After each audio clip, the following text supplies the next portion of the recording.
आधी संदीप लांबा, मग पवन सांगळे, मैं डायरेक्ट 50-50 ग्राम पाउडर डाल देगा किचन। आता दीपक बल्लाळ। ही नावं दुसऱ्या तिसऱ्या कोणाची नसून संदीप लांबा हे दिल्ली पोलिसांचे अतिरिक्त डीसीपी आहेत, पवन सांगळे हे सायन पोलीस ठाण्याचे वाहन चालक आहेत आणि दीपक बल्लाळ हे शिवाजी पार्क पोलीस ठाण्यातील हवालदार आहेत।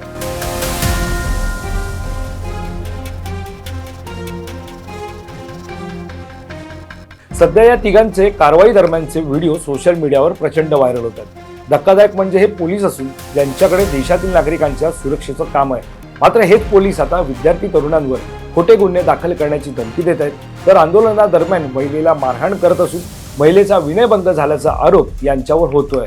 खरं तर या तिन्ही पोलिसांचा व्हिडिओ सोशल मीडियावर व्हायरल झाल्यानंतर देशभरात संतापाची लाट उसळली आहे। आंदोलनकर्ते विद्यार्थी तरुणांकडून त्यांना निलंबित करण्याची मागणी होते आहे। दुसरीकडे राज्यातील विरोधी बाकावरील नेते मंडळींनी त्यांच्यावर निलंबनाची कारवाई करण्याची मागणी केली आहे। यापूर्वी संदीप लांबा आणि पवन सांगळे यांच्यावरती निलंबनाची कारवाई केली आहे, मात्र आता समोर आलेले दीपक बल्लाळ यांच्यावरती विनयभंगाचे आरोप होत आहेत। मात्र त्यामागचं सत्य काय हे सुद्धा जाणून घेऊयात, आता सविस्तर पाहूयात। नुकताच सोशल मीडियावर एक व्हिडिओ व्हायरल होताना पाहायला मिळतोय, ज्यामध्ये सिव्हिल ड्रेसमधील पोलिसांकडून महिलेचा विनयभंग झाल्याचा आरोप केला जातोय।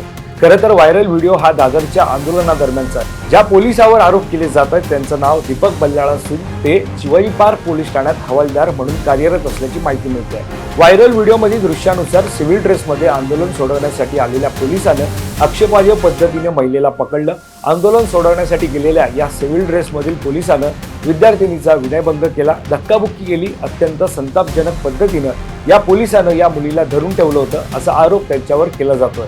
या प्रकरणी आता मुंबई काँग्रेस अध्यक्ष वर्षा गायकवाड, आमदार रोहित पवार, आमदार जितेंद्र आव्हाड यांनी या प्रकारावर सवाल उपस्थित करत तीव्र आक्षेप नोंदवले।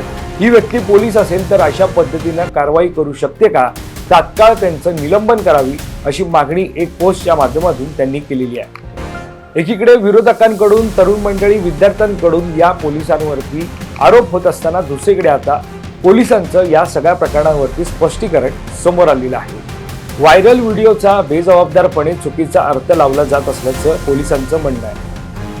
विद्यार्थ्यांच्या आंदोलनादरम्यान महिलेचं विनयभंग केल्याचा आरोप झालेल्या व्यक्तीचं नाव दीपक बल्लाळ आहे। दीपक बल्लाळ हे पोलीस हवालदार म्हणून शिवाजी पार्क येथे कार्यरत आहेत। आंदोलन संपल्यानंतर निळ्या रेनकोट मधील तरुण पुन्हा मुलांना आंदोलनासाठी उकसवत होता असा पोलिसांचा दावा आहे। त्यावेळी बल्लाळ हे त्याला ताब्यात घेण्यासाठी गेले असताना त्याच्या सोबत असलेली तरुणी अटकाव करण्यासाठी मध्ये गेली असं पोलिसांनी या प्रकरणी स्पष्टीकरण दिलंय। व्हिडिओमध्ये दीपक बल्लाळ यांनी मुलाच्या कॉलरला पकडल्यानंतर तरुणीमध्ये येऊन अटकाव करू लागल्याचा पोलिसांचा दावा आहे। या संदर्भातील व्हिडिओचा बेजबाबदारपणे चुकीचा अर्थ लावला जातोय। संबंधित अधिकारी एका पुरुष आंदोलकाला पकडण्याचा प्रयत्न करत होते, त्याचवेळी अधिकारी दुसऱ्या दिशेला पाहत असताना एक महिला अचानक मध्ये आली।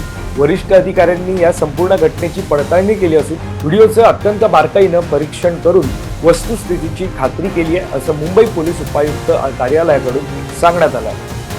याशिवाय मुंबई पोलिसांनी एक्सवर याबाबत रोहित पवार आणि वर्षा गायकवाड यांना स्पष्टीकरण देत आरोप फेटाळून लावले। महोदय, सदर व्हिडिओ मार्फत आमच्या कर्मचाऱ्याच्या वर्तनाचा अत्यंत बेजबाबदारपणे चुकीचा अर्थ लावला जात आहे। जेव्हा सदर अधिकारी एका पुरुष आंदोलकाला पकडून दुसऱ्या दिशेला पाहत होता तेव्हा एक महिला आंदोलक न कळतपणे मध्ये आली। एक प्रतियश व्यक्ती म्हणून तुम्ही एखाद्या व्हिडिओच्या आधारे कोणताही अर्थ काढण्यापूर्वी तथ्यांची पडताळणी करणं अपेक्षित असते।